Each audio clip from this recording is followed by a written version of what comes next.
الحمد لله رب العالمين والعاقبة للمتقين أشهد أن لا إله إلا الله وحده لا شريك له وأشهد أن محمدا عبده ورسوله أما بعد أعوذ بالله من الشيطان الرجيم بسم الله الرحمن الرحيم وتعاونوا على البر والتقوى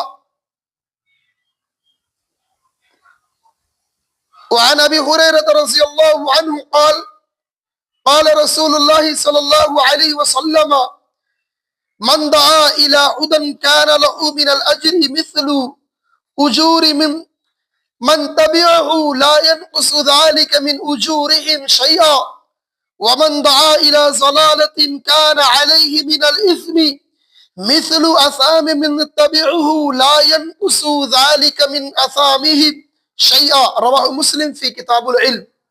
ناظرین، میں نے آپ کے سامنے قرآن کریم کی سورۃ المائدہ کی آیت نمبر 2 اور اسی طریقے سے ایک صحیح مسلم کی روایت جسے امام مسلم رحمہ اللہ نے ابو ہریرہ رضی اللہ تعالیٰ عنہ سے اس نقل کو روایت کیا ہے، اس حدیث کو نقل کیا ہے۔ اللہ رب العالمین نے فرمایا وَتَعَاوُنُوا عَلَى الْبِرِّ وَالتَّقْوَى، نیکی اور تقوی پر ایک دوسرے کا تعاون کیا کرو، نیکی اور تقوی کی بنا پر ایک دوسرے کا تعاون کیا کرو۔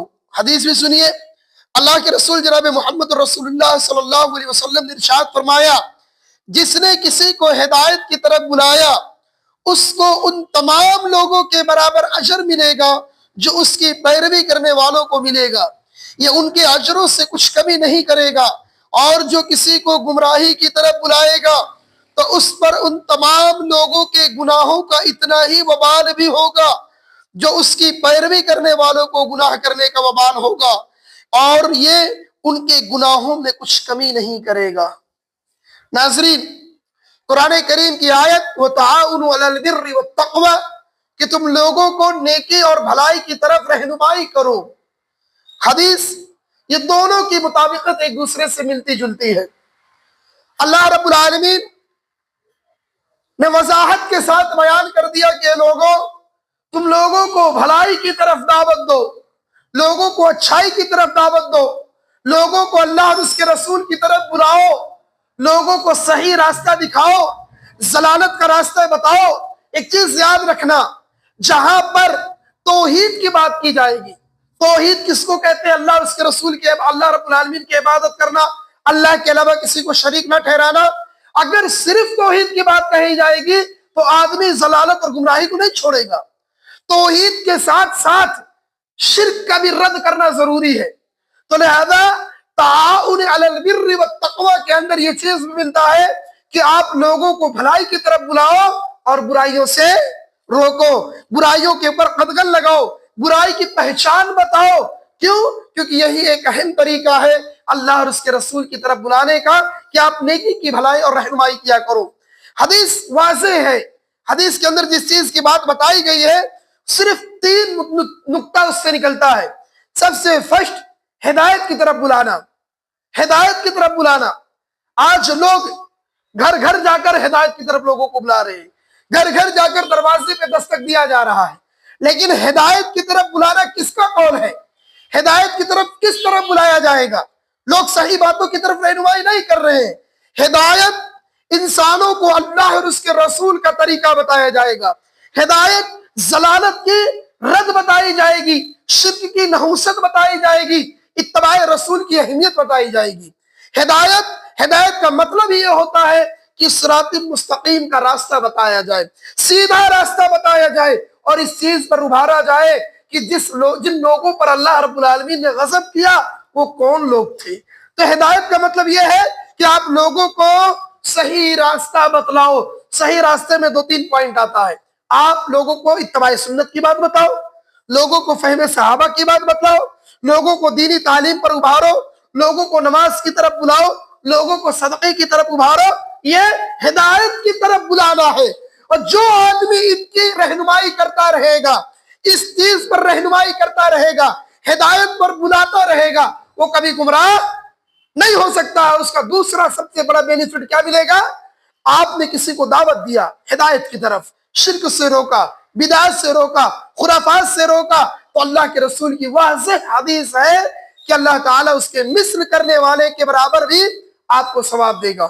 مثال کے طور پر کوئی آدمی شرک سے رک گیا، خود باز آ گیا، کوئی آدمی نماز پڑھا، تو جتنا شرک سے رکنے والے کو ثواب مل رہا ہے اتنا ہی اس کو جس نے اس کو شرک کی طرف روکا تھا۔